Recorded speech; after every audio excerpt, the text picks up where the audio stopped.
Hello and welcome back to another Wednesday live stream. I hope you guys are having a wonderful, happy Wednesday. The end of April, beginning of May, just around the corner. Yes. So with me, I've got my co-host down below, Disembodied Voice. Hello there. And of course, next to me, the lovely Ever Painter Flo. What are you working on tonight, Hello, Flo? hello. I'm working on some Witcher monsters. Currently, it's the Foglet that I'm working on, so. Let's give you a little spotlight there. Look at you, your dude there. What is he called? He's a Foglet. Oh, okay. What did you call me? Right. Huh. Well, that's cool. We'll see more at the end of the stream. Indeed. Yeah, thanks to everybody who already shared their cool Facebook photos. Normally we go on my second post or I'm posted on the first one, so I'm just kind of trying to collect those right now. But some very cool looking models for sure. Yeah, so sorry, this is technically like, oh, we're gonna talk a little bit about how Valhalla went. Mostly this is like a pretty chill hangout though, because it's been a whirlwind of a month and we just sort of got back from everything. And so, I don't have like a whole bunch of stuff to show you guys or anything. Mostly just hang out and talk with you. Disembodied Voice might be dredging some things up, but we'll see. We'll see. So hello in the chat. Hi to Savage Brewski, Thomas Grable. Always good to see you. Jerry DeBaca. Easier to be on time for these things. I don't know if that's a good thing. Well, it's great if I'm on time for them. Flender Dead. Sadly, I've worked tonight and will not be able to be on. I will watch the video later when I get home. All right. Well, thanks, Flender Dead. Always good to hear from you.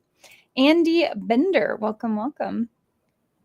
So yeah, like I was saying, this past week, we had Valhalla from April 20th till the 25th. And then we stayed a couple of extra days in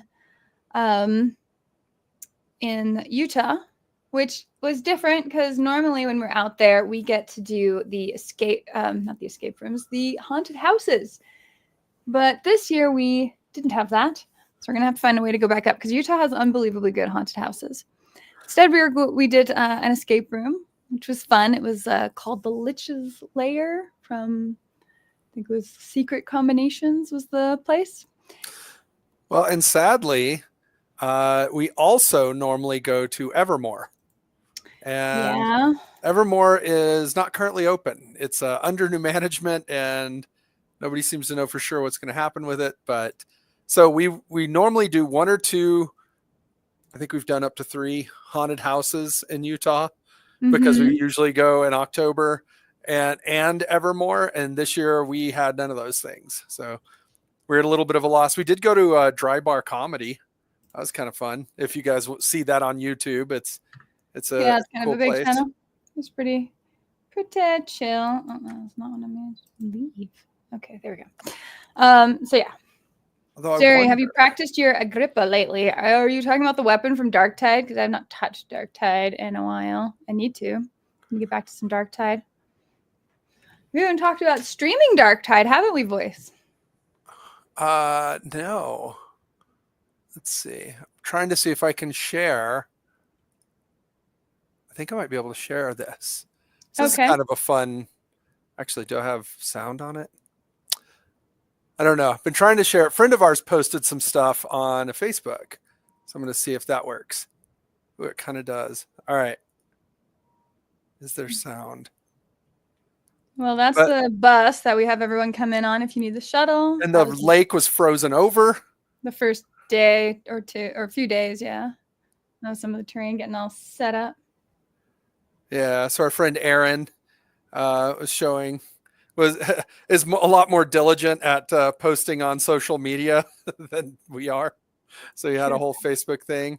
You might recognize that girl. Yeah, like post shots of me or just be like staring at my phone. Like, who needs stuff? Lots of board games happening. So many board games happening. Another shot of you staring at your phone. Oh, the food. Yes. Okay, yeah. That's some of the RPG stuff. Gary and Beth dancing. Yeah. But Yeah, some of the cool modeling that was happening.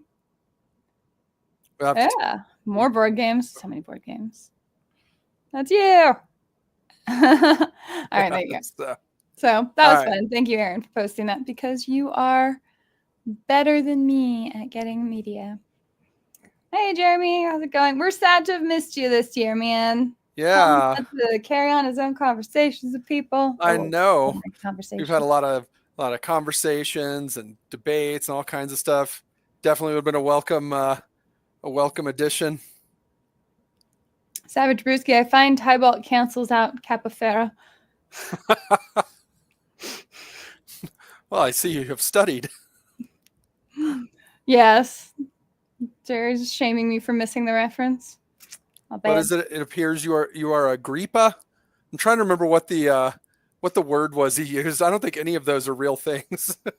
Agrippa is what Jerry just said. I assume that is a real word. Did he? Did I miss it? I didn't see it on there. In the chat. So yes, I got your reference though. All right. Well, Voice got it. I didn't. It's the Princess Bride. It's when they're fencing. Yes, I have been now told that. Oh.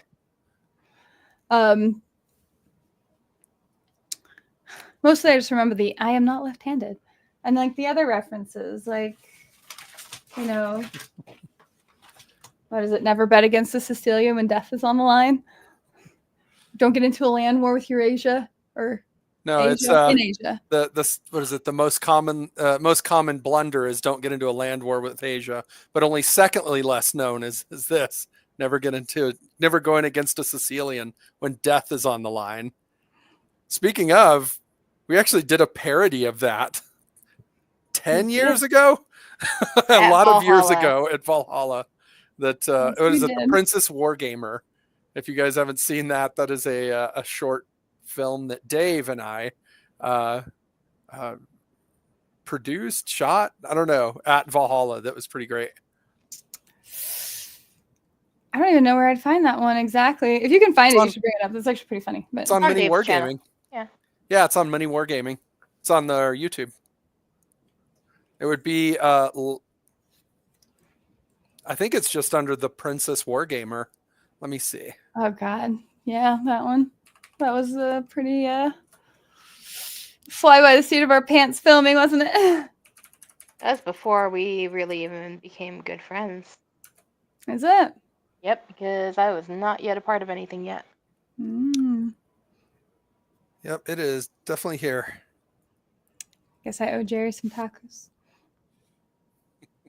So anyway, yes, it was a great week. I'm sorry. I'm still like recovering because we had a couple of days after before we left Utah. And then as soon as we got back, I was back to work and I'm working on something else this weekend. So it's just all been a blur, but it was a great event. We got to play one game of 40K, some RPGs, some bolt action, a lot of bolt action. That was the star of this year where the guys out there put on such a great show or campaign for the event. And then next year, we're actually going to have bolt action and I think Conflict 47. And there was a lot of talk about War Machine. A lot of people kind of interested in it. And some people even buying the 2-player box set after the event. But despite me bringing my 2-player box set, because it wasn't assembled, I didn't actually get a chance to play any games with people. We also brought some of your Khadorans too that were assembled.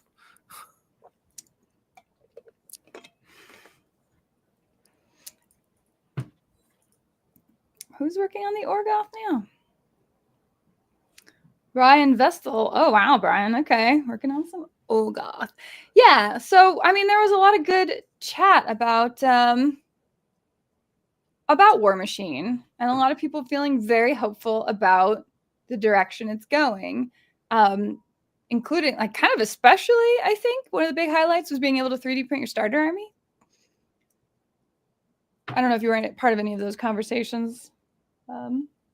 Voice or not, but yeah, when we did it, we were talking about that, the printable cards being really kind of a nice thing. The rule book coming out in a printed format, I think, will be so good for the game. No, I love the printed cards, the physical rule book. I think it's a step in the right direction. I mean, we had our last stream was kind of about it, so we really did cover a lot of it. But overall, pretty hopeful. I think most people are. No, I think so. So, been making plans and things, what I can do for about that, I guess, going forward. Because it's really unlikely and difficult for me to probably get battle reports done at this point. But that's not to say I can't at least talk about the game and talk about like what changes have been made and the directions they're going and the models and all of that. What they're doing with the old Umbry stuff actually has like a really cool design direction, so I'm quite excited about that. There was some talk about Trench Crusade, but nobody had it to play. It was like bolt action, 40k, and like everything else from there. Jerry, I just got an email. Me, Daggerheart, is about to ship. Ooh. Savage, Brusky, I simultaneously have battle mats and terrain, a jackal army, a human defense force army, and a high elf fleets army in the works. So do you guys work well when you're like staying super busy with multiple projects to bounce around in between? Or do you like to focus hard on one thing at a time? Because it's a lot of bouncing around, it looks like. JP, 3D printing is two-edged sword, as the Trench Crusaders are finding. What do you mean? What's the effect that they're having? By the way, our video that I was talking about, November 12th, it was posted on Mini Wargaming, November 12th, 2014. So yeah, that's when we filmed that. Well, okay then. It's been a little bit of a fact. As a matter of fact, yes, I can be productive while bouncy. I feel like voice is largely that same way. I mean, some things you just can't work on straight through. You like literally can't because you're waiting for something to finish up or you're waiting on someone else. Or you're waiting on something to dry or to cure or to do a number of other things. Multiple projects are hard, but I don't like painting armies of minis either. I kind of agree. It's like once you get like 3 or 4 of the same model, it's like that's enough for painting. Like painting 10 guys or even more. Oh, seems like a lot to me. Army Andy Bender. I am trying to prep War Machine, Kill Team, Shatterpoint, 40k, and Legion all at once. I'm thinking this is what ADHD feels like. What are you doing them for any events, or are you just prepping them to have ready? Like, are they on a time crunch? Savage, in my case, I need all of these for narrative campaign. Good old narratives. It's nice to see that's kind of coming into the fore, like more and more people joining narratives. So while we were out at Valhalla, Nova Open tickets came up for sale again, like the relaunch or whatever, which went very nicely. But the 40k narrative event sold out super, super, super quickly. And it's cool. It's just in a few minutes, right? Yeah, like not even an hour. It was less than 3 minutes or something to totally sell out for the narrative stuff. And it's cool because I think that will, one, dovetail nicely into encouraging cosplay, but also it's nice to see like kind of a different approach to normal tournament play getting a lot of focus. In fact, I think it's a good argument against people who, well, not even against people, but in favor of game companies who are trying to support casual play and tournament play and hobby play, like what Steamforge Games is trying to do. Narrative play seems like a perfect way to keep casual play going, right? As far as like having some type of group setting or having people show up for an event, you use a narrative campaign instead of just a straight up tournament setting. Andy says, sampling with my kids that we need to practice for Kill Team tournament at Nova. Oh, well, there you go. So, well, that'll be fun. Hopefully I'll see you there. The Kill Team stuff and the narrative and the GT, maybe Titan Walk, if that's a thing that's happening. So many things you could stay so busy with these. But that's the nice thing, like the comparison, I guess, with Valhalla, like everything there's casual. Even with the bolt action campaign, it is a completely casual, like the the pairing, you pair off or whatever. If you're winning, you kind of do better or whatever in the rankings. But the it's like just play one game a day whenever, and then just mark who wins, and then you grow your army. You gain units from game to game, and it's like a total of 3 games you play over the week.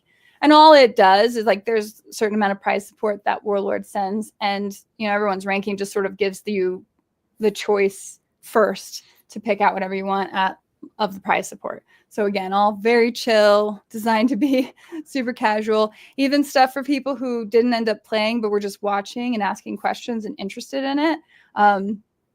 Every year, there's always new bolt action players that come out of Valhalla who are like, "Nope, I'm all in. This was great. This was such a good feeling event." So JP has a very interesting point here. Okay. Putting out so many STLs, so much stuff where it's hard for them to sell now that those just float around. And it's why I think Steamforged did a really good job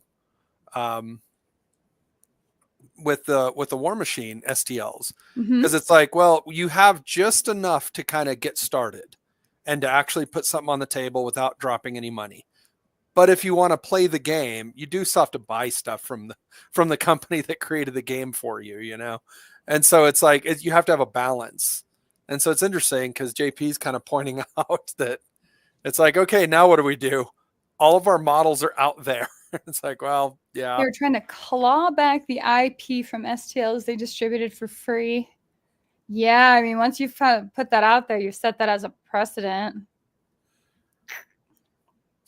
You just make new models and you're like, oh, those old models, they're retired now. That does really well. I've learned audiences respond very positively to that. Oh yeah, audiences are great. They're like, you know what? I'm glad I spent all that time painting and modeling these. You should do more and maybe reset the knowledge base. No, I think that what they're going to be stuck with is, yes, creating more new stuff, but the new stuff doesn't have STLs. Do you know what I mean? Yeah. Just treat everything that went out already as a loss leader. Army. Yeah, as a loss leader so that people can play the game. But anything new they do, they're going to have to figure out a way to monetize it. Because even a lot of people point out that there's the, lots of, what is it, Cults 3D or, just any of the websites that do these have subscriptions where you get X amount of models every month if you're subscribed, or they do, just purchasing a la carte off of websites and things like that. But it's different when you're an actual company that has an IP. Because when you're a larger game company, it's, oh, well, these are things you need to put on the table so you can play the game. And a lot of people, like a huge audience, is like, well, I don't care where I get them from. I just need to get them on the table. Whereas the companies that are, well, they sell STLs or whatever. Well, those are to individuals that are like, oh, I just like this model. It's neat. You know what I mean? And there's not as much of a scramble for how do I get a hold of this for free? It's just once it's part of a war game, it just becomes a different animal. And oddly enough, even though you're getting more people to engage in your game and engage with those models, you actually get a higher percentage of people that want to just download them or have their friends or somebody at the game store print them for them for free. True. And so I think that they might be having trouble with that. I can see that. Yeah, there you go. JP's right on this too. I agree with him on it. Mini agnostic games sound great, but if you are a prolific enough writer, Snarling Badger, you can make cool new games, but most companies need to make the minis sales.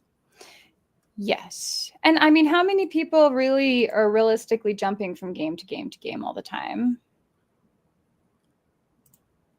I mean, if you're a board gamer, then that's every Tuesday, I think. But like for miniature war gamers, yeah, I mean, you tend to, some people play one game, some people play a handful, but you don't see a lot of people just jumping constantly to a million different tabletop war games, No, not so much. Trying to find some photos from the keynote regarding some of Old Umbry, because what is it? Savage also said, I would be more interested in War Machine 4th if the factions were really well done and yet some variety. I feel like the armies are now cookie cutter. So I don't know if you mean they are cookie cutter and that the rule set is that way, or if the armies look that way. Because I was feeling that way for a lot of the models. Like, I didn't think that like the Chimera models looked particularly remarkable. But the Old Umbry stuff actually does. I kind of agree with. So Savage Brewski's onto something. I don't know if he's quite right, but I agree that there's something to it. The factions originally were very well defined. You know what I mean? They had a very strong silhouette, if you will. Yeah. Well, almost like even an ideological silhouette or a philosophical silhouette or whatever. They had a very distinct flavor to each of them, right? Where they stood apart from each other pretty easily. And I think that, unfortunately, a lot of the writing that Privateer did at the end, where they just kind of destroyed the world for absolutely no good reason. And then this new company trying to both pick up those pieces and try to create an intellectual property where because I mean, let's face it, if you want to get, an army of like 150 models from War Machine, you can do that for about $20 right now. You know what I mean? Like, there's so much, aftermarket stuff out there that it's really easy to just, pick up an army and not have to pay any money.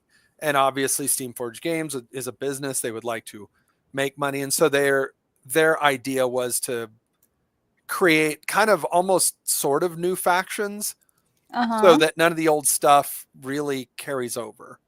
Now, I think I would have done something very differently there. I would have just made new sculpts of all the mainstay stuff and just move forward. Well, I would have made the game a little bit more like the original War Machine was made whenever you cast things in pewter still. Not pewter, but white metal, but whatever. And so, yeah, I mean, a Warjack could only be so big.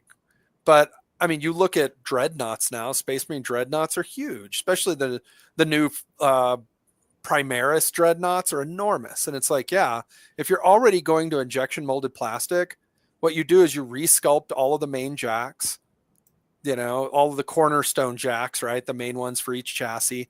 And you make them where they're bigger, and they actually fit. Like a 50 mil jack should now go on a 60. Right. The old light war jacks that went on a 40, those should now go on a 50. And it's like, for the people who are just like, these are my old ones, I'll never change, just be like, okay, sure, come play the game. Like, buy a 60 mil base and glue your 50 mil jack on the 60 now, and it'll look kind of silly, but it's fine. Just come play in the store. But for all the people, the resculpts of the jacks are cooler. They're in a little cooler pose. They're larger, have a little more detail. You just make them where they just look cooler, and the people would just like to eventually phase out their old army with the new stuff. In my mind, that's what you do. But I think the direction they went was you create new factions so that a lot of the stuff you're building and putting in is just fundamentally different now. Right. And so you kind of have to buy all the new stuff because all of the old stuff is more or less defunct. And so I don't love that. That's one of the few things they did that I don't think I would have done. That I don't think is a great direction, but they did so many other good things that I still think they have a lot of goodwill. Yeah, I think they definitely do. Some of the old Umbry stuff looks really good. Like this Animist, that actually comes back, and it's not a great picture, but that comes back to some actual like old school design detail. Everything's not, doesn't have that like raised tribal, I don't know, look that you see on so many models where all of the details on like their cloak even have like this raised detail on it where it's like you can tell it's 3D printed, 3D sculpted, and 3D printed because of that design. This looks more organic. So no, I like this guy a lot, but one of the issues is everybody who likes this guy and his design, they're like, oh, I guess I used to play Circle Boros, but now I play Umbry. Old Umbry. That's because true. this this art style and this art design should be in Circle of Boros. It just should. And so now that it's moved over, it's like, well, wait, what faction am I playing? If I like really cool, like old world pagan kind of stuff, right? And now it's like, I guess Old Umbry is what I play and not Circle. Yeah, it would is exactly right. The Old Umbry. And so it's what Savage Brewski is kind of talking about, I think. I mean, it's what I take from his statement, which is just sort of this, like, yeah, I mean, that's they kind of overlap each other a little too much. Bjorn said SFG is doing it right on the STLs because the digital is designed to be complementary to the current retail releases and will eventually cater to the out-of-print collectors via digital. Yeah. And that's, I think, what you were pointing out earlier. Like, they understood how to make that work. Andrew's correct on that, by the way. I mean, that's definitely a Cult of Personality game company. With Vincent Adam. Yeah, that's fair. Yeah. No, it's like you don't have the variety of choices in an army anymore. You buy the same large box, so you end up with the same units. One Dusk army looks just like another. It's fair. I think maybe, well, hopefully it's just a matter of still like finding its identity again. Because this guy looks really cool. Is it Strix? Little bat owl thing. And this guy with his birds. Right. Tiger. But I mean, this is Circle of Boros. It really is what I'm saying. Like, yeah, you're not they wrong. Look cool. They're really good sculpts. They're really neat looking. Like, I'm not taking anything away from that, but that identity is no longer Circle of Boros. Now the identity belongs to Khador, which is Old Umbry. It's fair. It's fair. Andy says it's it's all about the sub factions now. They're 2 non-compatible Signar armies rules wise. To be fair, Signar always kind of was that way anyway. You could put them in the same army, but it was just, I mean, you're just killing yourself doing it. Like, it's the rules for them were always very scornagistic, for the different, for like the electrical knights versus the trenchers versus the gun mage stuff. Like, those already never really felt like they belonged in the same army. So for Signar, it was definitely that, but other armies weren't as bad. Savage said the only customization is your choice of caster, the rack, so your spell rack, and the warjack options. But right now, there's only enough to have 1 or 2 actual jack chassis and a few separate units and solos. Yeah, I see. Now that could just change in time. They're just have a shallow library for each of the factions until they're able to just design and produce more units and miniatures and stuff. So that can probably just change with time. Problem is Orgoth failed to be different. What do the Orgoth models look like? Because I was not like, the Orgoth coming back was fine. It's much better than the Infernals, but it kind of been nice if they didn't, just because they should be sort of a scary bad guy that would almost be like, well, they would be something you'd fight in the environment as part of a narrative or something, as opposed to just, oh no, they're the ancient bad guys of lore. Yeah. They don't belong in the modern present time. And I even loved that their technology and the things they did were so strange and different that you would go out. The Grey Lords searching for Orgoth tech was very similar to like the Imperium searching for old STLs. You know what I mean? Like, it had a similar field of, well, they had this old stuff that we really would love to understand because it was so powerful and arcane. And so we're just looking around for it. And now it's like, I don't know, just go fight some of them and just take their stuff. There you go. They got it now. Maybe take a few prisoners and just torture them till they tell you, or, you know what I mean? It's gone. All that mystique is gone.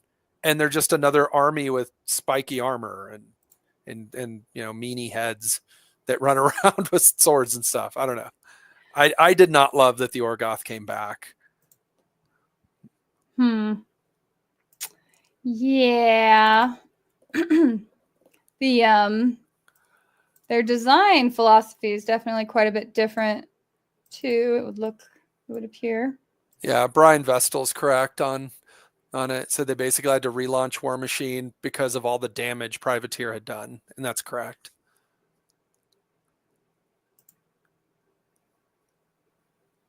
Am I going to be able to open this correctly? I hate WB WebP files or whatever. It's like, how about we make you have to save this in the most annoying format where it can't just open like normal and people can look at it like photo. We got to be dumb. Yeah, it's the new WebBP format. I don't know, whatever it is. It annoys me. It makes me feel like a cranky old lady. There we are. So this is a very different direction than the Orgoth had when you read through some of the old lore. Like, what is this? Well, where's her frowny face on her breastplate? Right? Because every piece of artwork up until there it is, the faction release, there you go. There's a frowny crouch. But like everything should have that on it. Yeah, I mean, that at least is some of the design, and they have it on the shoulder. I mean, it's everywhere, right? The shoulder pads, the chest piece, the cod piece, his sword, like that's very much there. Yeah, he's actually pretty decent. And this guy looks like he could be out of Protectorate of Menoth or Kador. This guy looks smoky. Huh. I don't know. So did that guy just kill a Kadoran? Well, this guy did too. Look, there's a Kadoran flag. He's trotting up on. Stomping all over. What the heck is that happy horse? Here, go back to the other one. Yeah, see on the guy on the bottom? Yeah, Kador, well, okay, so Kador, of course, is like the first to get invaded all the time, which is part of their fear of, I don't know, their ridiculousness. So I don't like whatever's happening here at all. The other models are actually kind of decent. Like that's fine. Wait a minute. What's that guy in the middle? Those are beasts, right? These guys? Yeah. Yeah, I don't know what. I mean, we've got mechanical hands here and organic hands here. They used blood magic was what the Orgoth used.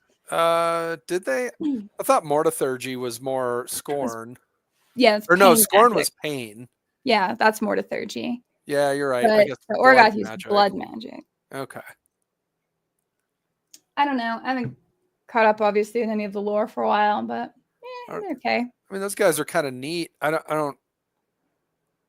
don't guess I understand how they're part of the Orgoth, but they're kind of neat looking. But are they war beasts? Do they have warjacks and war beasts? War beasts. I don't know. I hope they don't get into too many like weird special rules with all that stuff because I don't like that.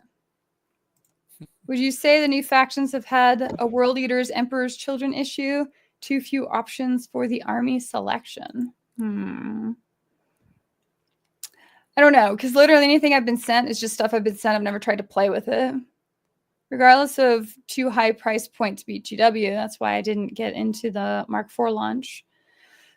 The Mark IV launch, I think the price point would have been fine if they weren't 3D prints. I think people really were put off by that idea. Yeah, I mean, they should have. I mean, I think we were talking about this at Valhalla somewhat, but again, a lot of their, whenever they're riding high, right? Like there was a point where War Machine, I mean, not dollar wise, in terms of what the company's value was versus the value of Games Workshop as a company, but in terms of a social footprint in the gaming industry, War Machine was duking it out with 40K. And they were doing very well financially. And instead of turning in and focusing on their infrastructure, like, okay, well, we have a popular game. How do we start working on creating, injection molding and stuff like that in-house for our units that are popular? Right. Instead of doing that, they just kept focusing on, well, keep designing more and more miniatures. We need skew bloat all day long till the game stores can't possibly carry our product on the shelf because we have so much of it. And so they kept just redesigning and figuring out ways to just cast and put out more and more stuff in white metal instead of figuring out how to go back and make sure they had, let's make sure our trenchers are always useful units in the game. Let's balance them out. And also they're injection molded so we can create them very inexpensively in-house. Let's do that with the Winter Guard. Let's do that with, paladins of Protectorate. Let's do that with the Warjack kits. Like, Yeah. instead, they never really focused on creating infrastructure. And so when it got to the point where it was a little bit of a leaner environment, they had to turn to something. And I think trade with China was impossible at the time, which is where I think they were starting to do injection molding from. And yeah, so I think the 3D printing was sort of a move of desperation. That's unfortunate because, like, 3D printing, even if it's totally workable at scale, which is questionable, it just has the wrong perception for people. I know a lot of people, whenever they announced they'd be doing 3D printing, a lot of people were like, okay, so when are you selling your STLs? Yeah, exactly. It sort of has that connotation with it. And, when Trench Crusade comes out and they're like, yep, we're selling our STLs, like, it really reinforces that. So it's like 3D printed stuff sort of does mean go print it yourself. Don't buy the models from us. Like, that just seems to be the implication. Yeah, well, I mean, it's again what we were talking about with Trench Crusade a little earlier, right? Is the reason why Privateer wasn't going to sell their STLs. Right. JP says, tell us more about Valhalla. Did anyone show off personal game projects? Anything we should look for from developers? I mean, there was a little bit of stuff talked about for like the Conflict 47, but not really like announcements or games in development getting tested as much. I know the last few years we'd been there, when Patty had come for Patty's Parlors games, he had mutants that he kind of refined while there. So if you're working on games, you've got this like amazing test bed of an audience to kind of play with because, they're kind of the perfect audience and they're all really great at giving feedback on how the game goes. Mostly there's a lot of like different board games getting played, I think. I think that, so for like larger companies, they don't really come to Valhalla to do announcements or to do any type of insider stuff. That's really more for larger scale conventions, not retreats. Yeah, exactly. So really it's more people coming and just sort of hanging out and enjoying the games they got. Brian, while I chose Orgoth, I still feel that all the armies are too over-designed and way too busy. Yeah, that's kind of what I was talking about. I think that's maybe a better way of describing it. It's like too much detail in there. Well, maybe because Brian's right. I agree with him on that. I think maybe a really good way to think about it is how easy is it to paint a Space Marine and how easy is it to paint a Chaos Space Marine? And if you look at the Chaos Space Marine, that's the way they've redesigned everything, is just extra spikes, edging on everything, filigree. Extra. But it's like every army is that. Whereas, here's a Space Marine. You're like, okay, cool. You can just start laying down base coats and doing all that. You can get real fancy with them if you want, but you're not required to at all. Whereas every single Chaos Space Marine, all of their armor is edged with filigree and edged with spikes and edged with all this additional stuff you have to paint. And so if you think of those two, that's a good, I think, comparison to like old school modeling versus 3D modeled modeling. It's part of what puts me off a lot of the Chaos stuff too, where I'm just like, there's way too much stuff on this model. Don't like it. I mean, and it's totally a style choice, right? Like some people are super love it, which is fine. It's just you obviously want your game to have the option of both for people who feel like a nut and don't. Yeah. None of them have a clear identity, the clear identity of the old scopes. The old scopes did have some pretty fantastic direction. I think,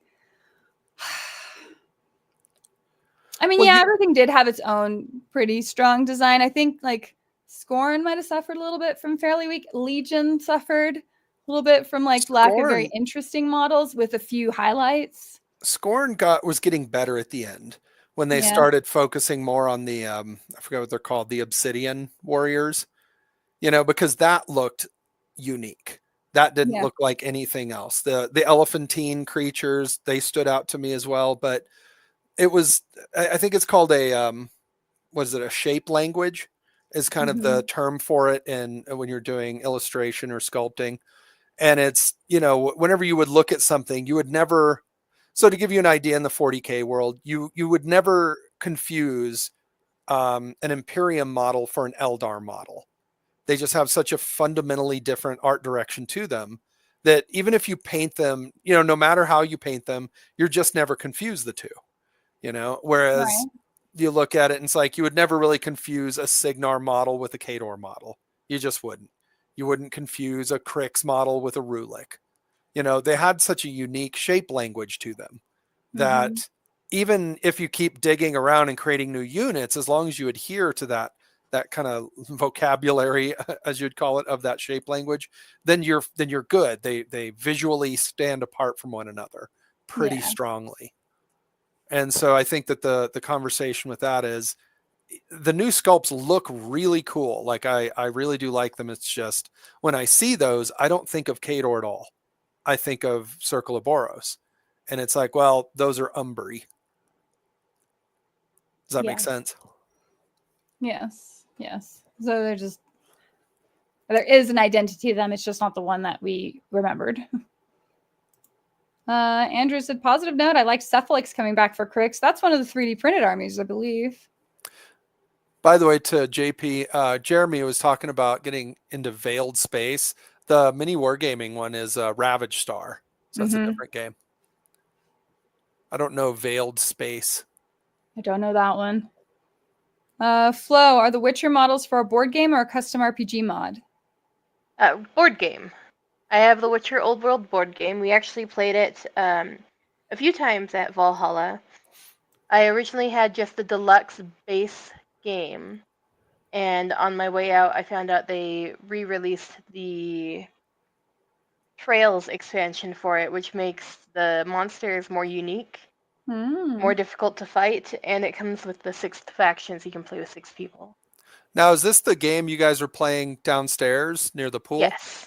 Okay. Yeah. Well, there were 2 games we were playing down there. We were playing The Witcher, and then we also played Nemesis, which is always a huge hit. We've been playing Nemesis for the last 3 years, and I brought one of the expansions this year to play. Okay. So so this is the Witcher game you were playing down there. Yes. Okay. Yeah, it's great playing board games with all painted miniatures. We ended up getting a handful of Space Marine games this year. Yeah, I could have gotten more of them in too if I had been hanging out near the board. But yeah, it was pretty fun. We got at least 3 different people playing in it. Well, and so you did the role-playing game. You said the role-playing game ended up being like Star Trek, because I didn't do the actual campaign version this year. Yeah, so my friends and I got in on one of DM Scotty's. We got in on 2 of his games. So one of them was like this one-shot horror. It's usually like a see if you can escape kind of adventure. And then the other one was a 2-day campaign, so a 2-shot, I guess. But it was set in space. So the horror one was a lot of fun. You're sort of faced off against, what is it? You're a group of people who all work at the same job, and your job sends you on this like work field trip. Team building field trip. Team building exercise in the mountains, where there's a meteor shower that is occurring that very night. And it's a very, people are very excited about this meteor shower because apparently the types of meteors that will be flying by or even having, parts possibly land on Earth are made of materials that are very, very valuable. And so there's you're offered, life-changing money if you can find a piece of this. About to say. And but there's a catch, because the shards and stuff coming down is not just like inert material. It's like this alien form, and it infects you and takes over your body. So it's like Invasion of the Body Snatchers. But you don't know that, right? You're going into this, dealing with this monster that attacks you and stings some people. If you could dodge it, which my character incidentally dodged everything, then you would get infected, and then it would cause the team to split, because once you were infected, you turned. So it's like a challenge to try and not die, because DM Scotty's really good at killing people, like in his RPGs, and part of the fun thing is trying to escape. Unfortunately, I was in the second group. Miranda's group did too well. He made it a lot harder on us. He did. Yeah. Yeah, it was great. So my character survived with her morality and her, humanity intact. So that was pretty fun. Me and a couple others survived. One of my friends was just totally willing to shoot and kill all of the other party on scant evidence of betrayal. It's good enough. So I'm like, good to know. And then, the space adventure was great. We had the USS Evermore, I believe was the name of our spacecraft. And we were exploring, what happened the first day? Yeah, we were exploring a planet or planetoid. And there's the Klingon type. And I mean, it's not actually Star Trek. It's all sort of a take on that. The captain of our ship was a cat person, as well as the doctor on the ship, which was a little terrifying. And then I was the pilot, and we had a good time. We got to fight aliens and solve mysteries and have a space battle. It's great. A little bit, more of a space fleeing. But I got to drive a spaceship. That's all I cared about. Were you there with Ray? Yes. I heard that Ray's red shirt was MVP. At least that's what he told us, and everybody clapped. Actually, Ray was wonderful. So he played. You could pick different roles, right? So we had one that was a captain. I was like a lieutenant commander as pilot. And then everyone has the different ranks. Ray chooses the cadet level, so basically like a private, barely in. But the joke is that the captain doesn't bother to like check his name or anything. He just assumes that the cadet who came on, or Ray, is the chief engineer. So his character was constantly like trying to read through manuals so that whenever something came up, he could maybe like solve the engineering problem. Turned out, and you had to roll 6s to succeed on a lot of these things. He was a very quick learner. He kept the ship running, fixed things. He was working it out, so he did great. He could read a manual like Johnny 5. Exactly. It's a deep cut for those who know. They started putting in Orgoth that looked more like Orgoth. Yeah, I'm wondering if those were some of the other models we later saw where they brought back the little Franny face. It's just part of the silhouette. I think it's important to keep that. As a new War Machine player, I find it kind of interesting that the skew of older editions is spoken of so fondly that it wasn't part of the cause for PPG almost choking to death on all the retail SKUs. It's weird because it's not like GW doesn't have that problem, and you do see them periodically phasing stuff out. But because they don't do it in these big, dramatic swaths, people don't feel it as bad. I gotta disagree with them. Anyone I've heard anyone talk about actually talks about how bad the SKU bloat was. That I've heard a lot of people blame that for one of the reasons War Machine failed, was that there's just too much to put on a shelf. Yeah. So yeah, actually, it's interesting that you're hearing that people speak fondly of it, because I've never heard anyone do that. So it's interesting. I guess maybe the circles where I don't know. Yeah, I mean, and it sucks because there's a lot of cool models that you want to play, that are older models. The Cadoran Widowmakers, the Clockatrice from Grimkin, the just now a rare model. Yeah, extra rare. I want to give War Machine one more chance, hoping Steamforge doesn't mess it up. Agreeing the price is too high for 3D prints.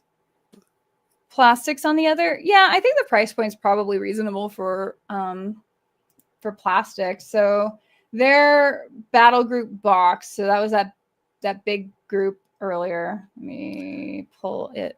So the box is what, 2 factions, and each faction has a few warjacks, a solo, and a unit or something like that. Is that how that goes? It looks like the battle box is still 2 warjacks and a warcaster. So this.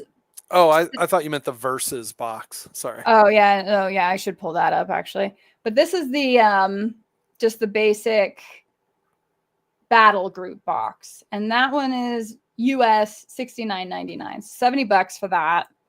Whereas like was a solo model, $20. That honestly sounds That's about right. Like 10 years ago, it would have been maybe a $16 model. Now it's 20. Like, yeah, that's given it the way depends. everything's What size gone. base is that guy on? How big is he? Yeah, no kidding. He's That's kind of large. that, For a group like this, find there it is. That's the Orgoth Cursebound Command Cadre. That's 100. So, I mean, I think for what you get, you have to keep in mind, like, you have to kind of build it all in, right? Because they're not charging you for the rules, and they're not charging you for like any of the app usage. You can pay for the app to have something else. That's a $40 model. That would have been what, like a $30 or $35 model that way back when. like the solo on the horse here is a 40. Yeah. So I mean, price point compared to like the old metals, yeah, probably sounds about right. I think the models can feel like a pinch point for people if they're getting everything else for free and they're like, why are these things so expensive? Because they don't realize they're not having to pay for these other things. That would be my thought on that. But no, I am hopeful for Steamforge. They are taking it serious. They seem to have been fairly pretty honest with people as far as what they can and can't do. They were focusing on the role-playing game. They're focusing on the miniature game. A lot of people asked about Warcaster, and they're like, maybe, but we have to focus on this first.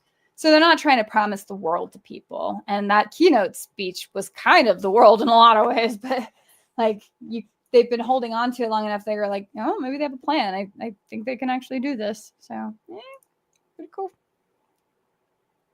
They are extremely bright. It's cartoonish. That seems to be a bit of the painting style these days, though. I don't know. I feel like that's more of a meta take than the models being crazy.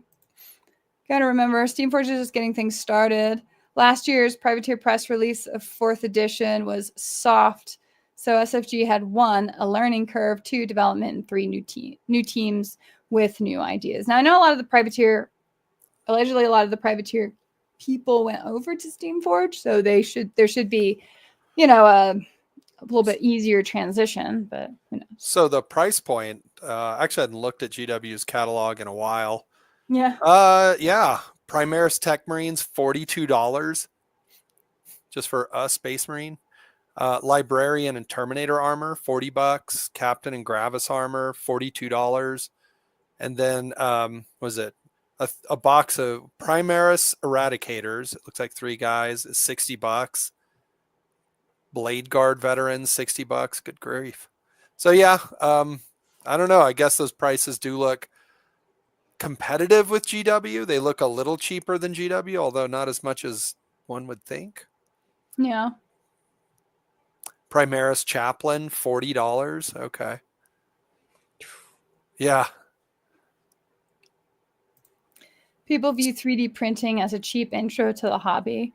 Well, and so much of it's about buy-in now because there are so many tabletop miniature game options now that, you don't, I mean, as a consumer, you certainly don't necessarily want to just test a game by buying a whole bunch of stuff. So the 3D printing thing is kind of like, well, if you don't have a 3D printer, you probably know someone with a 3D printer, or even if you don't, like just that knowledge of like, oh, well, I could get that so easy, has a bit of a double-edged sword, right? Easy in, easy out. Maybe it's just as easy to walk away. But the hope is that people enjoy, like they're trying to stand behind the game and say, no, you'll have enough fun that you'll want to stay. And Not to go back too far, but is this real life? That model you had up is the Butcher? He's an Orgoth Warcaster now? Oh, yeah. Orsus the Betrayer. Yeah, I guess I did hear a little bit about that. Let me pull him back up. That's a thing? That is a thing I vaguely heard. You know what? It's fine. They can have him. But I don't know. He really was loyal to Ein Vanar. Yeah, I mean, that's true. And so that So seems if a he little feels weird. maybe betrayed by Ein Van, I don't know.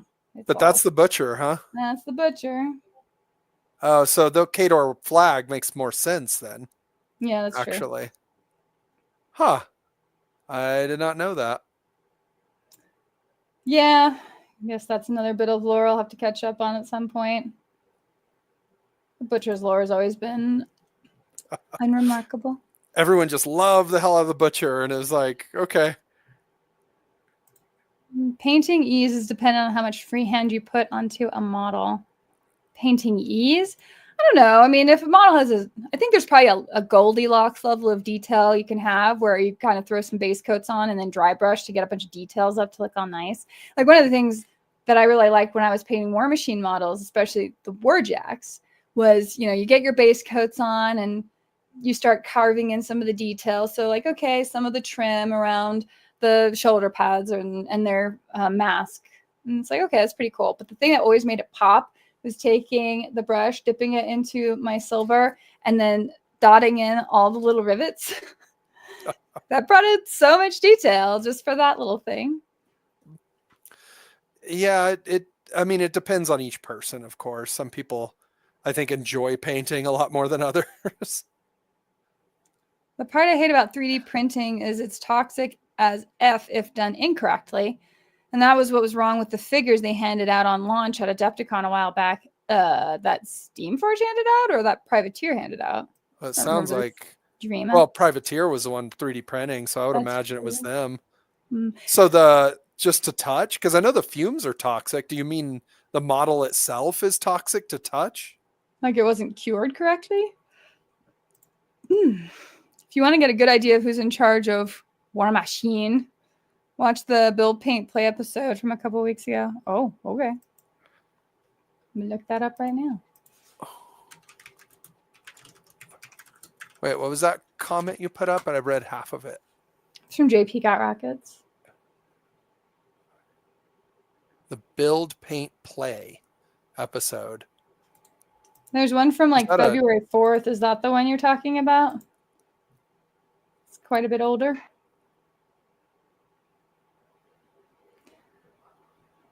Let's see.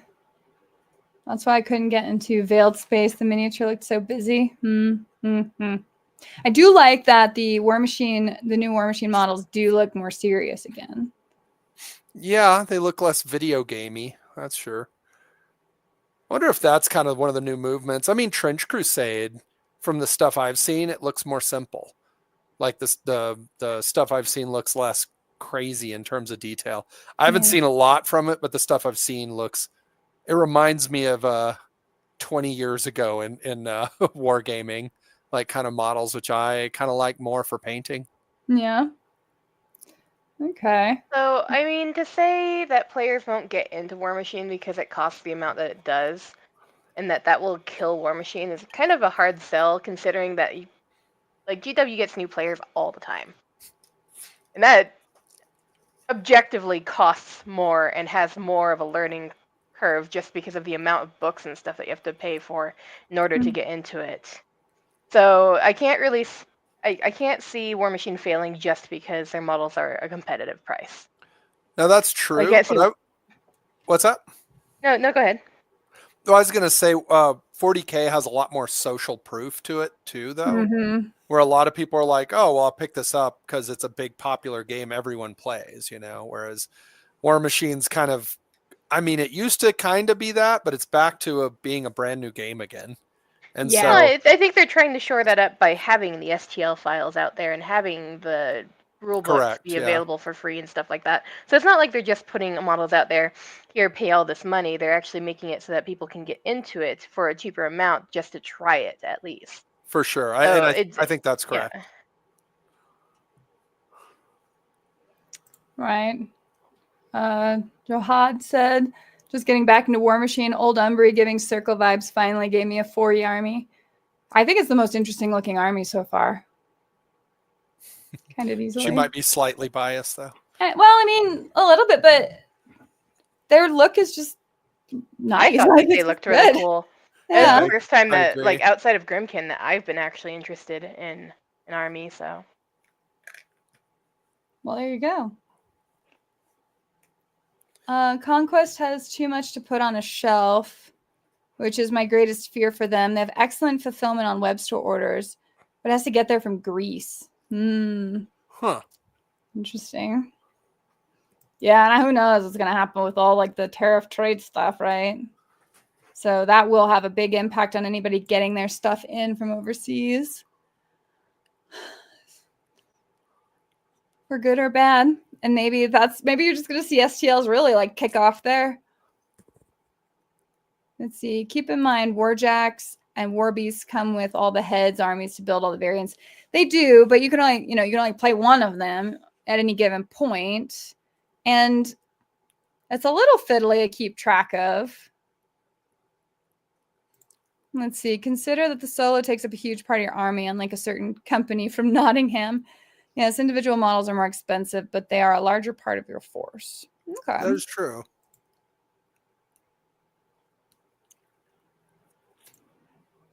Yeah, as on level as PP pricing. It's 300 for a new army versus 500 minimum. Yeah, that's a pretty big difference.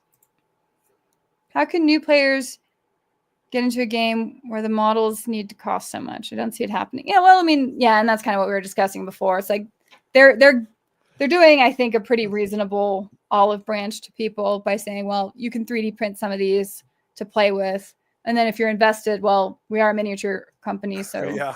you do need to buy them if you want to support that. But I mean, you're never going to see that other game store from another game company from Nottingham ever put out an STL for you. Yeah, I know, right? Yeah, resin is awful if it's uncured, and it was PP's first minis. Yeah, SFG's been good. They were using the high impact polystyrene. Bjorn says, speaking fondly, as in a lot of folks seem to be upset that all the faction SKU varieties gone in Mark IV. I think mostly with that, Bjorn, is people are pissed off that their army that they collected and that they have 1,000 models for are not playable in the tournament scene, which, is a reasonable thing to be upset about because so much stuff went to Legacy, I think is what I call it, immediately. And it was just like, you need to buy all new armies. So that was kind of tough for people. No, I've always been a firm believer, and I don't think that you retire models. You just don't do it. I think that as a game company, I think that whenever you introduce a new unit or new model, you should actually put some thought into it. As in, like, oh, hey, what's this going to do 10 years from now? You know what I mean? We're building a world. We're part of an IP. Like the IP is more important than selling miniatures for a couple of months, because the IP is the reason that people are there. The intellectual property is it's what Games Workshop lives on. I mean, you constantly hear in the industry, you look around, see what game companies can do in the industry, but you ignore Games Workshop because nobody gets to do what Games Workshop gets to do. And the answer is, well, that's because they have the largest intellectual property in there. And I know that there's like, oh, there's Star Wars stuff. And you're like, yeah, it's a larger intellectual property, but their property exists well outside of just the miniature game, right? So, I mean, you even look at a lot of games like what we were talking about, X-Wing this weekend, where Aaron was just like, yeah, I enjoyed playing that. And it's like, yeah, they didn't care. Like, the game is over. It's not supported. They're done. Because they're not a game company. They're a cinematic movie universe company.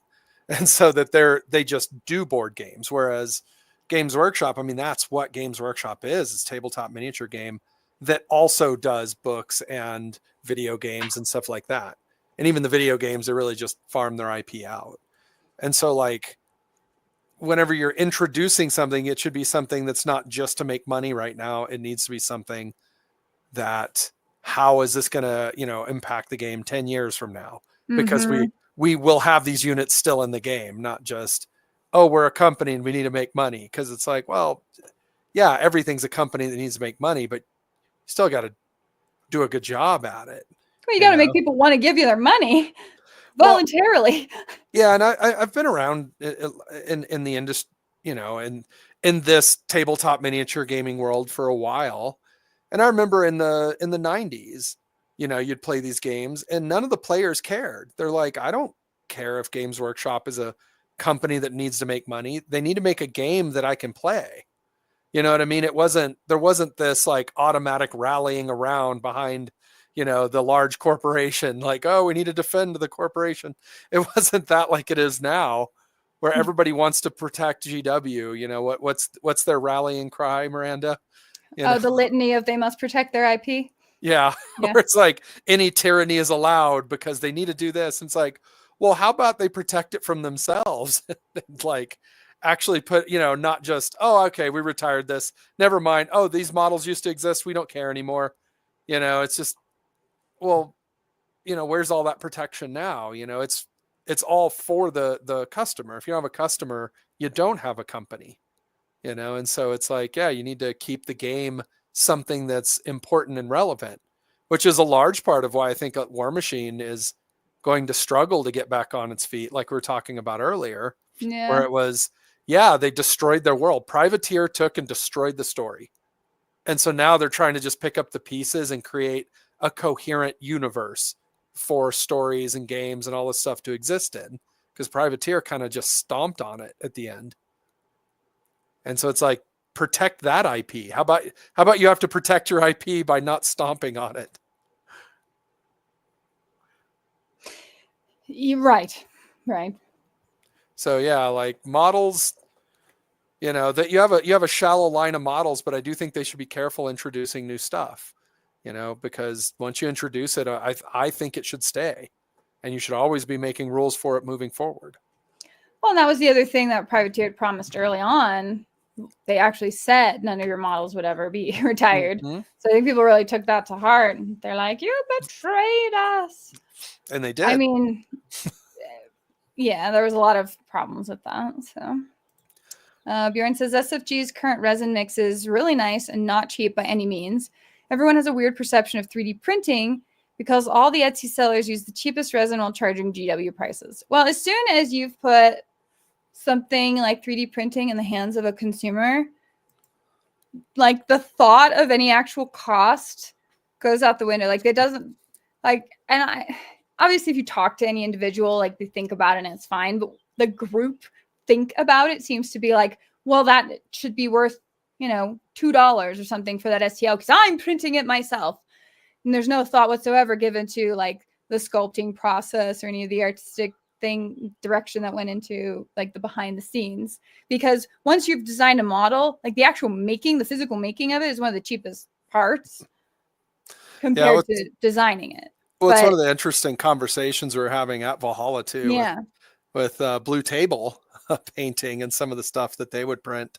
But it's like he was referring, it's like, you'll have 3D printers on Etsy that are like individuals that are like, I 3D print models and sell them. And it's like a lot of them will just be like, okay, cool. I do this as a business now. What's the cheapest per gallon or per pint or whatever, resin I can get and still ship it out the door. Whereas I've seen a lot of new resins that have come out that, because, you look at a lot of the older resins, they're just far more brittle than like an injection molded model. Mm-hmm. But I've seen a lot of new resins come out that are still high detail, but have like a reasonable amount of flexibility to them and resilience. Like they actually are really impressive in how resilient they are. It just costs like 150% of the cost of cheap resin, and so a lot of printers out there are like, well, I'm going to use the cheap one because I'm trying to make money, and it's instead of like, well, we want to stand behind our quality. So this resin's now better. And so I only want to use the better resin so that the products I create last longer and are, high quality for the people who, buy from me. It's the individual mentality of sellers and of companies that does it. Patty's in the house. What's up, Patty? Hey, Patty. JP says they did a huge SKU purge 2 years ago. They basically said it was too hard to keep them all updated with the new edition coming up. It was a manpower decision more than to just get rid of it all, which I guess was how it came off with Privateer doing that. Well, but it was what I was talking about before. Instead of shoring up their internal production. Well, even, like I guess both of them, because one is, you spend your time shoring up and making your internal production cheaper so that you can still make profit. And the other one, is, well, then you don't put out new Warcasters, because that's all they ever wanted to put out was just more and more and more Warcasters, because they just, I mean, they were following the hardcore tournament players that just wanted more and more obscure rules to do rules interactions with. And so rather than just creating more foot soldiers, they constantly created more Warcasters. So you could have more just weird special rules to see what they could break and win tournaments with. And so they constantly just kept putting out more and more Warcasters. And it's like, okay, but after a while, like, you know, what can you put on the shelf? Again, it's the argument.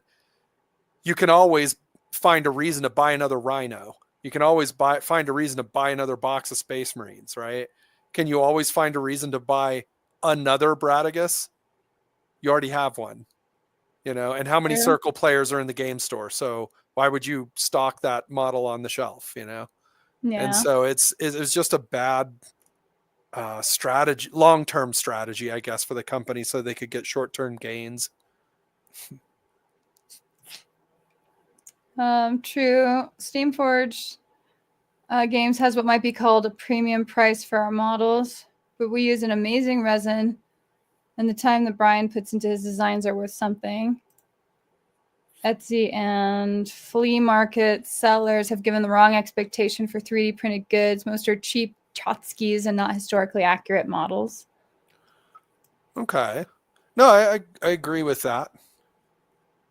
Yeah, I mean, that's a thing. Andrew, on the Star Wars thing, he said, I'll say it again. Star Wars is locked into the original trilogy? Yeah. And maybe the prequels. No normie cares about Yuuzhan Vong.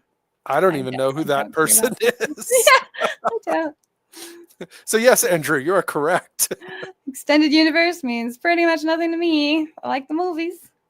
I liked the first original trilogy. Well, yeah. Well, I was going to say even the new trilogy or the Disney Plus TV series that are coming out, that name might be one of the names that was thrown around in them, but nobody cares. Like most people, again, my age group, original trilogy all day. And then it's like, I don't know. They're still not good movies, but I've warmed up to the prequel trilogy a little more, just because they're at least you know, I mean, they're still 10 times better than what Disney did. And I don't know, you kind of look at them, you're like, yeah, there was some decent stuff. We just didn't know how spoiled we were at the time with how good storytelling had been leading up to that point. Brian says, what if they had just rebooted War Machine and the old factions and just started over? I think, I don't know. We talked about it. Like, if you were the ones in charge, what would you have done, you know? I don't reboot it, but I roll it back. I put it at the time. I say, all right, the Grimkin came out. The old witch's plan worked. Oh, the old witch's plan worked. That what you were seeing, like it really is Haley woke up from a fever time dream. And actually, she was looking at an alternate universe, you know, where she can apparently do. And yeah, the old witch's plan actually worked, and that's where we are.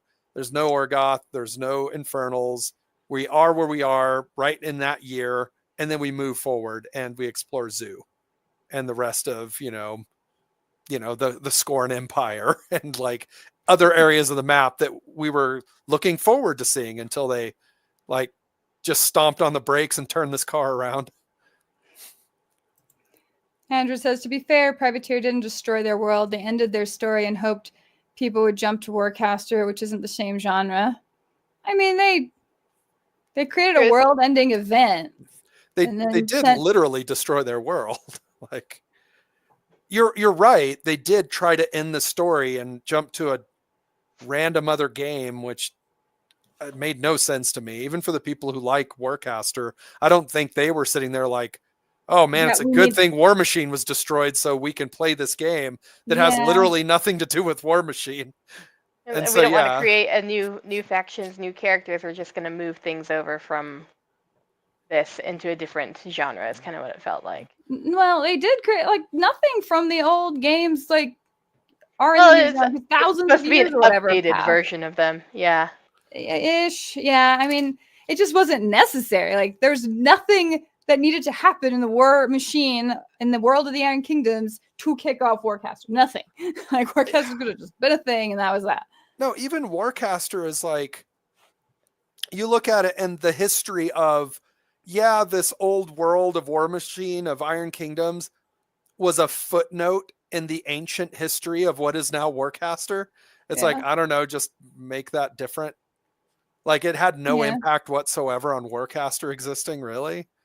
And it was like, I don't know. I have friends who like Warcaster. I think it looks very generic and did not have even a thimbleful of the personality that the Iron Kingdoms had. But yeah, I still, it's like there's still no good reason to have, quote unquote, ended the story. Because the thing is somebody brought up The Simpsons later, and it was like, do you remember the old episode of The Simpsons where they all ended up stranded on an island and essentially just recreated Lord of the Flies? And it gets where Otto, yes, yeah, and it gets to the end of the story, and you're like, okay, so everybody's still on this island, and they had, was it the doctor? I'm trying to remember who they had narrating all of a sudden. They just had a voice come in and narrate, doctor, where he's like, and yes, the children learned a valuable lesson. And, you know, they were all rescued by, let's say Otto. That was it. So there you go. It's going to be back to normal next episode. And it's like, they didn't end the story. They just, I guess you could end a movie. I mean, it's the way Monty Python and the Holy Grail ended, right? It's hilarious to end it that way because who cares? But you're like, yeah, but this was a story a lot of people loved and were invested in. This isn't like a goofy comedy, that was designed to be a silly ending. It's like there were so many plot threads that were just thrown away that people had been following for years. I mean, even the whole thing, like, it was kind of an interesting thing, right? Like, I didn't love the romance novel between Sorsha and Vlad, but it became super interesting when Ein Vanar was like, actually, Vlad, I'm proposing marriage to you because we need to reunite Khador, and you are the king of Old Umbri. And so the Umbrians need to join Khador. Yes. Or the prince, sorry. Yeah, he was the prince of Umbri. And so we need the Umbrians to join Khador so we can reunite the empire. And it's just like he was kind of stepping up to, because that was his duty as a prince, and he had a responsibility to his people. And you're just like, oh wow, that's interesting. It's like, it's where a lot of real life stuff was kind of coming into play. And you're just like, yeah, no, that's actually part of what makes the story strong in the Iron Kingdoms, because there was so many places that reflected kind of real life and real history, and kind of real questions about what do you do when you're the leader of a nation, or when what is it, great power comes great responsibility, just all these different themes, of like, you're a warcaster, or you're a what is it, what was the name of the one where they had found the bastard son of Signar, Winter Railthorn. Railthorn. Yeah, and then you had Cain, who was ready to commit treason because he discovered what was right. I mean, it's just fascinating stories that were just quickly flushed down the toilet. Or, I mean, was it Vlad that was just killed off screen somewhere? In the end, during the Hengehold stories, there was a lot of vague writing, which is the thing that made me stop reading White Dwarf. But a lot of people seemed to die off screen. And I think that's where the Butcher felt abandoned by Queen Anne Vanar. I don't know, whatever. Or who knows? He was crazy anyway. It's not like you're ever going to reason with the idiot. But like, whatever, it's like, well, they were just ending the story. It's like, no, they weren't. It's like you ended the story by ejecting the Blu-ray halfway through and just beating it with a hammer until it's unplayable. And then go, see, I ended the story. It's just like, what? See, the story's now over. You can't follow it anymore. It's like, okay. Patty is on his channel doing reviews of the Monster Apocalypse models. So I guess those are STLs that he's got, by the way. That's cool. Yeah. Yeah, Monpok, I think, was just a fun board game, right? I think And people then really they enjoyed it. and then they did a Privateer kept that re-release one. for it. Well, they did a Mhm. re-release for it. They sent us a couple of things, but Yeah. never enough to play an actual game. So No, it's like random stuff for sure. just sort of random product releases for it. And it's just like, I don't have the I core don't know what game to or do with this. I yeah, know. so we never really played the new one, but Thanks. it looked neat. Johad says, or is it Yohad? I don't know. I run a minis company and we sell our games in 3D printed resin. The resin's cheap, but running the machines, cleaning, and curing for 10 plus printers is very labor intensive. So, at what point is the breakover? Like, what point does it make sense to go to something like a plastic? Or is it like 3D print for a long time before it makes sense that you have the volume to, I guess, make a like an aluminum cast even? Also, what game company do you run? Hi, Raymond. Let us know. We'll send everybody to go look at it. Yeah. Steamforge said they're going to be releasing Warcaster as STLs. Maybe they learned a little something. Interesting. I don't think they'd be releasing them all that way, but okay. Well, you heard it here first. They're going to destroy the story of the new version of War Machine. So they can says, I release the sell STLs. prints on Etsy myself and use a custom blend of resins to get a durable and detailed finished print, specifically because I used to get such crappy prints from other sellers. Exactly. Yeah, and it's like, I'm sure shopping on Etsy is hard enough to tell one seller from another. Like, everyone's going to be like, I have the best quality. My channel name is, or my store name is best quality resin or something like that. No, I mean, Andrew, maybe they thought they were going to end their business was ending, but I don't think that's why they ended their world, because at the same time that they ended War Machine horribly, they also introduced Warcaster, so they were bringing in a new game at the same time they were destroying their old one. It was a bit of a Hail Mary, I think.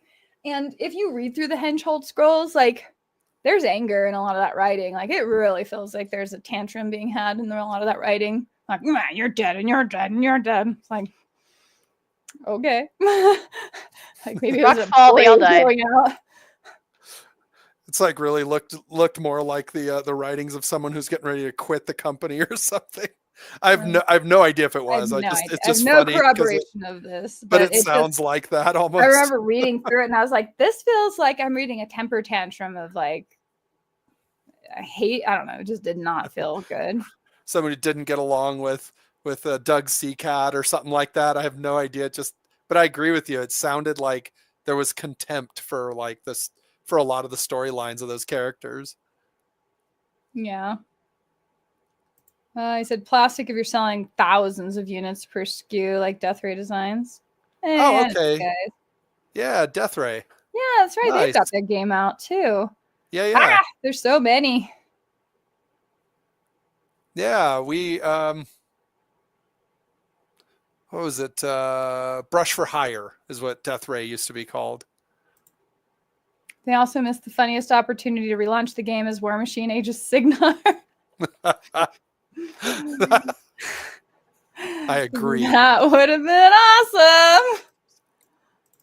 All right. Well, let's share some of the pictures that were shared on. You know what, though? I kind of feel like they half would have. They literally took a character who had interesting lore and completely like destroyed him so that they could turn Karchev and what is it? Deathjack into Carjack. Carjack.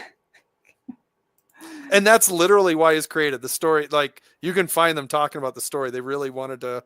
No, they just had a bro moment where they're like, dude. And then it happened. Like, okay. And then one looked at it and was like, dude. And he's like, dude. Yeah. And he's like, bruh. And he's like, dude. You're like, dude. I mean, you know, that's what we get. So this is from Brian. This is his board. Obviously, we got some sand, some ocean. This is custom, it looks like. So good job, Brian. Yeah, that's cool. Let's see if he says anything. Working on a battle mat and scatter. Okay.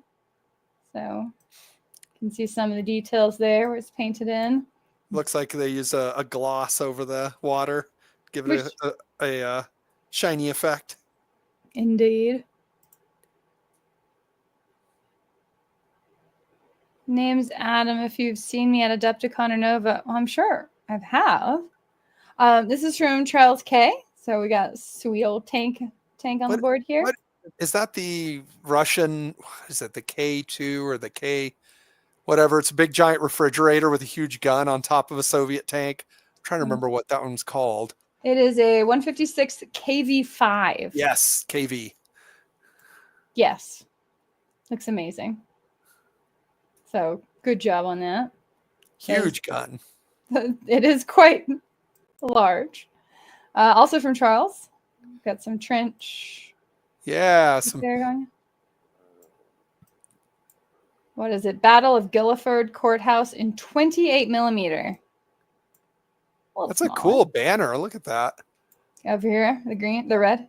Yeah. Oh, and the yellow too. It's a good depth of field shot, actually. Like nice cinematic shot there, dude. Yeah, and I love the little barriers behind them. Those are cool. Yeah, that looks great.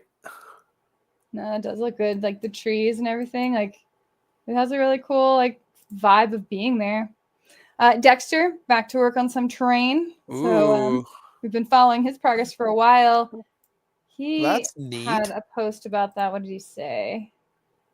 Hey everyone, I've been super busy of late, and the complexity of my next project for the Trey Parker table has been delaying getting out an updated video. Here's a sneak peek of the lighthouse that I'm building next.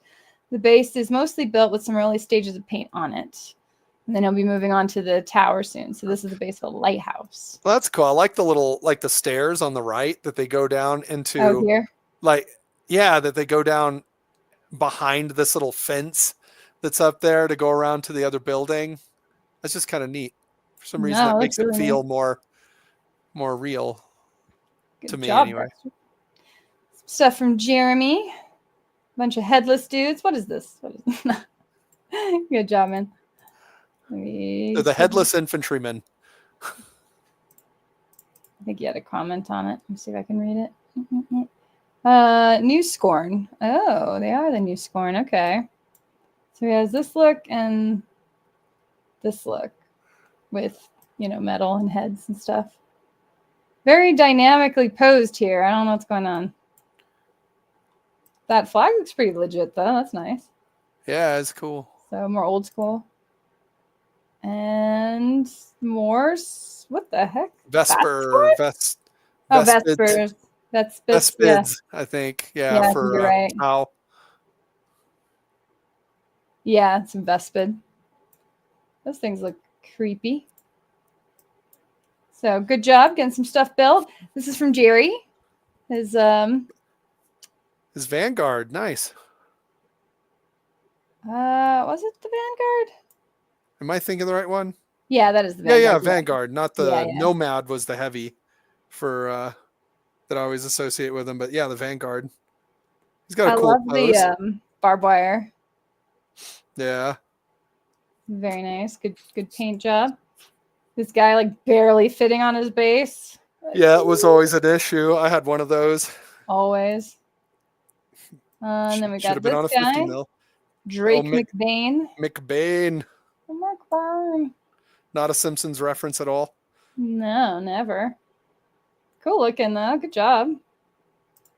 And then this is the mule, I believe. Yeah. Or Talon. No, it's a mule. Yeah, it is a mule. Yeah, because he was. Good job on the head. So the cannon is a steam cannon. And there's actually a rule, I'm trying to remember what it is now, where you could sacrifice something to give him more range because it used his steam pressure to fire it, to fire the projectile. I like that the shape of the helmet makes it look like he has an eye patch. Yes. Good work. Oh, wow. And check out this freeform going on up here. A little freehand stuff. That's cool. Heck little roses and skulls. That's great. I guess just one skull. And then there is there's a thorn. Not thorn. Talon. That's the Talon, right? Yeah. Thorn was the Lancer. More freehand work. Looking lovely. Oh, nice work, dude. Getting some more machine. Oh, and that's my thumbnail. Is that everything? That's not everything from today, is it? There was one more.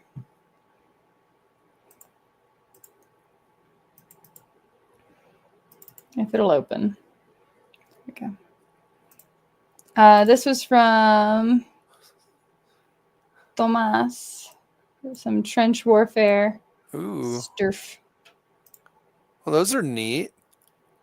Now, are those some of the 3D printed ones? Or are those something else? I know Steamforge actually put out STLs for terrain, and one of them was a series of trenches, I thought, but I don't fully remember what they look like. These are painted really cool, though. Well, this is real wood here, but I guess that's just him priming on Yeah. it. Yeah. No, those look really good. I could see them being the 3D prints, but I do not know.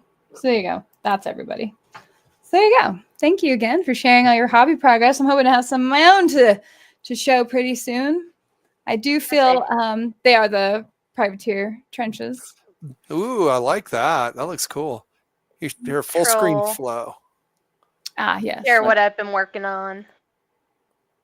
Ooh, he looks delightful. Yeah, that does look neat.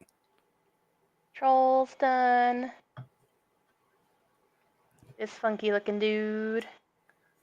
Ah, What is going on with his face? he's got A a lot of extra skin. quadruple chin. Oh, he's like a Sharpay. Nice. Good basing. This guy. I started on stream. Oh, yeah. Yeah.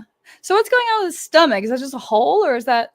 It's like a glow. So apparently, yeah, they do glow, apparently. Foglets will disappear into fog, and you can kind of follow them like will-o'-the-wisp, or the glow on their stomach. So it's more like if you see a bunch of little glowing spots in the fog, you're just seeing a bunch of these dudes running around and not just little glowing spots. I suppose so. Apparently, they also create illusions of extra versions of themselves. So I'm working on this guy. He's getting there. Slowly but surely. Yeah, I don't really know a lot of Witcher lore. I don't know a whole lot of Witcher lore either. Ooh, Just working on these guys. They just haven't gotten very far yet. And she tasted something she did not like. It does look like that, right? So I got 3 of them done and 2 of them in progress. Nice. I love it. Yeah, those look great. GG. Cool. Well, I think we're probably going to call it here. Thank you to everyone. Again, more of a chill stream. Got some more things in the works. Hoping to have actually something really fun for you next time. So that'll be May the 14th. Oh, how fun. But yeah, in the meantime, happy hobbying, and we'll be in the chat here if you want to keep chatting in there. We'll be responding to you. And yeah, we'll see you guys in a couple of weeks. Yeah. Bye. Bye.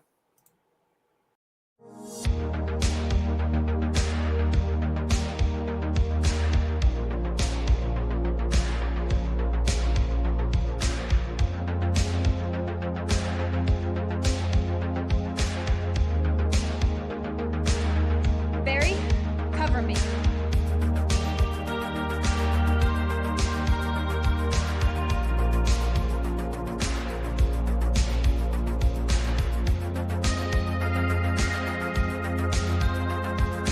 All right, guys, this is it.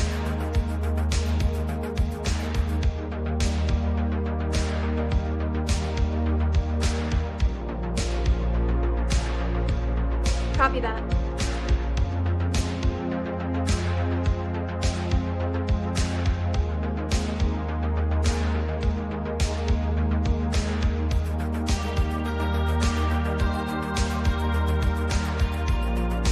No more sandwiches, Barry.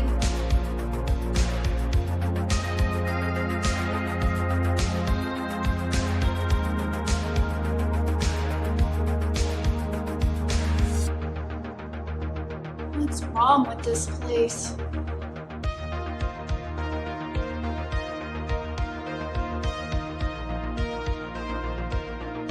I'm in the west corridor. I'm right outside the generator room.